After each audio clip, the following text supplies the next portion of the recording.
And this is the kind of experiment you would do. This is grossly simplified because I'm going to use a single protein on a very simple cell. There isn't a single cell that I know of any kind that has just one protein on its plasma membrane, but it illustrates this purpose. So what we're looking at here is a single protein that has that is 75 kilodaltons in size. That's the size of the entire protein. And there are 3 domains. So there's an extracellular domain of, in this case, for this protein, it has an extracellular domain of 15K. The transmembrane domain is 2K. I'm going to by K, I mean kilodaltons. And then the cytosolic domain is 58K. So if you add that up, the entire protein is 75. That's the amino acid sequence. It would give a mass of about 75K. 3 different domains with an extracellular domain, transmembrane domain, and cytosolic domain. And this is what it looks like on the membrane, this single protein. And I'm going to show you the experimental how we would figure out that this protein has this domain structure. So we're not going to pretend you don't know this. You just have a cell with a single protein. In order to do this, so this shows what the diagram of the protein looks like. That's the extracellular domain. Here's the transmembrane domain. Here's the 58 cytosolic domain, a single protein right here. The domain structure shows color-coded. In order to figure out what part is on the outside and what part is on the inside, we're going to use another reagent. And the reagent is called, we're first going to figure out the size of the protein right here. So we have here the membrane right here. And what you've done with this is you have extracted the cell with a gentle detergent like Triton X100. And on your handout, you have a gel right here.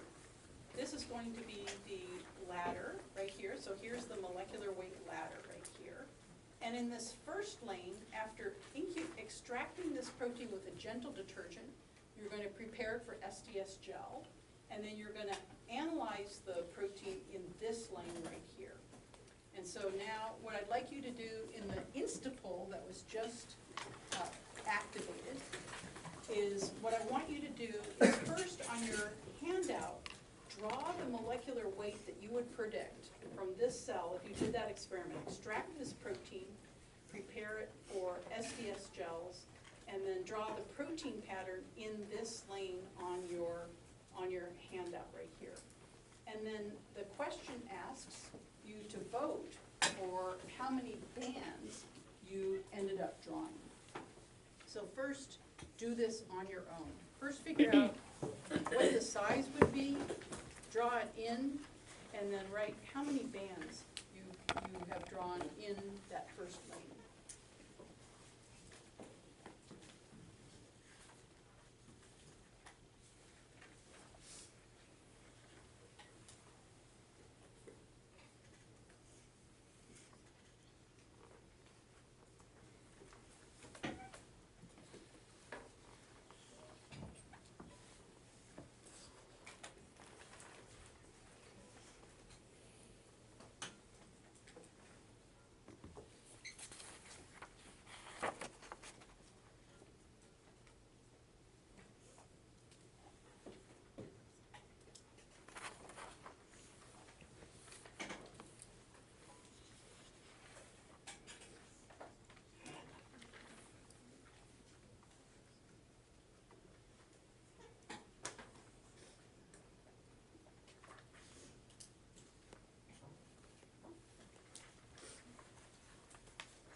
Okay, I'm going to cut off voting.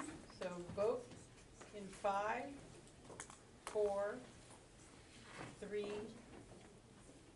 2, 1. Stop voting. There are 2, I see answers converging on 2 possible answers. Find somebody with an answer different from yours and explain your answer. So get up and everybody around you has the same answer, they could be wrong. There's a lot of incorrect answers. So make sure you find the right one.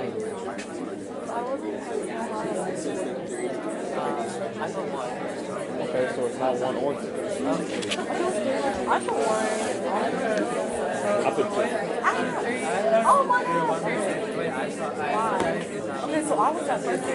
It was just, well, it makes a structure.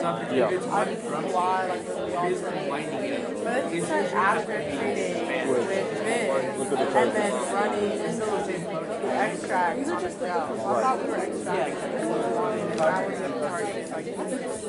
So when we run the extract, are we just running like the transmembrane, the extracellular, or the cytosolic?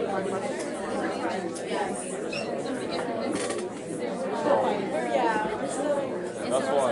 Yeah, that's. I have a question. So, yes, all different answers. So, when we run it, or not run it, we treat it with Triton S100. We run it. So when we're running it, are we looking at the extracellular, the transmembrane, and the cytosolic after the detergent, or are we just looking at? Okay, let's go back and look at what a detergent does. Right here. Here, okay. So this is what you're running, right? Right. And so what's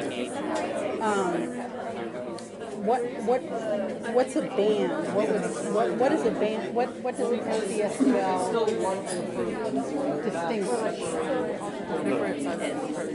Different sizes of protein.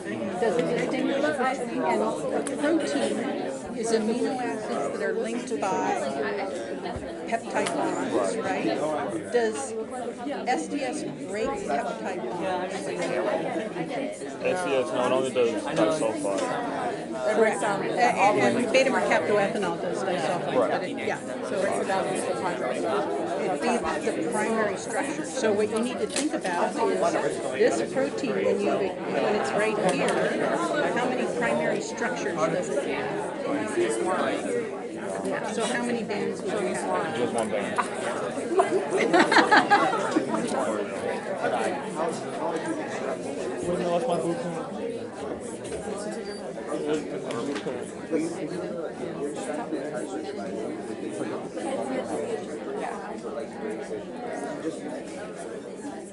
Dr. O'Halloran, that was my blue pen. Thank you. Is this one mine? Or they're both yours? All three of mine, yes. I am a thief, so you have to watch me. I do that all the time. I love pens. Okay, so let's. I'm new to this simple, so how do we react? Yeah, it's fine.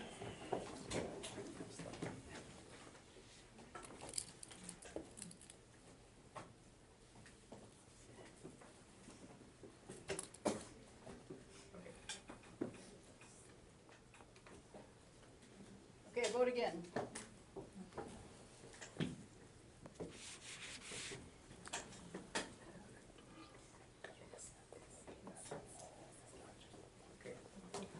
Okay, I'm going to stop voting in 5, 4, 3, 2, 1. Perfect. And we have we've converged on the answer of a single amino acid. So single band. I don't know where that word amino acid came out. So great. So initially we had at least a third of the class, maybe a half, saying there were 3 bands. And does anybody who changed their answer want to explain what their original answer was and how they changed their mind? Go ahead. Yeah, I thought initially it was 3 different bands because of the separate domains. Right, and the drawing is really tricky. Yeah, so I was like, okay, there's 3 separate parts, and if they're being separated by size, they're probably different sizes, so there would be 3.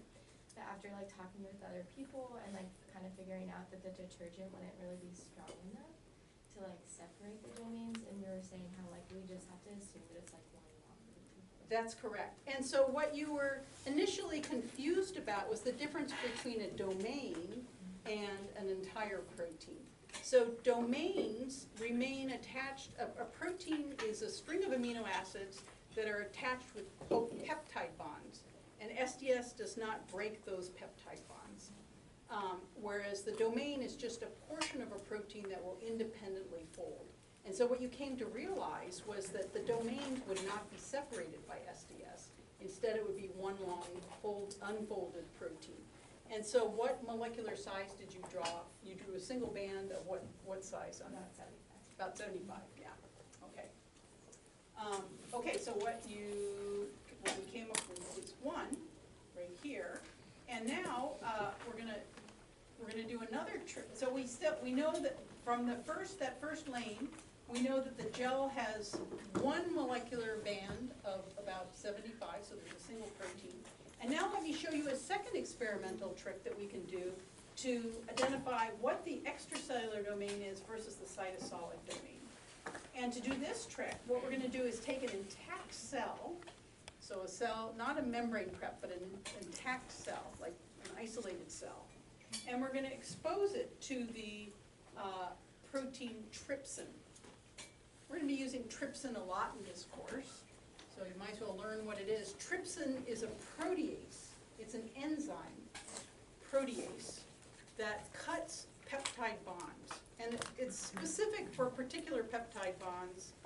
I don't even remember what it is, but which amino acids it'll recognize. But these amino acids are very common, so that you end up cutting a protein into very small peptides that don't dissolve on each other. So you can think of trypsin as basically cutting a protein up into almost individual amino acids, very short peptides. Now, trypsin's a protein, and recall that the hydrophobic nature of membranes means that membranes cannot easily cross from one membrane to the other, across a membrane.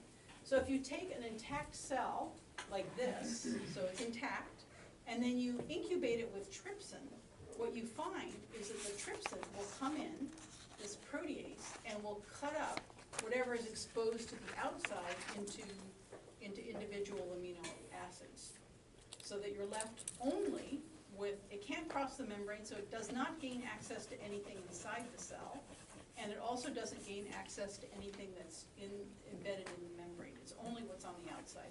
So it would cut up all the peripheral membrane proteins as well as any extracellular domain. And that kind of analysis is how we can identify what is the extracellular domain from the intracellular domain. And where we're going to begin class in the next class is a question asking this kind of analysis of how we would look at the LDL receptor to figure out what the extracellular domain is versus the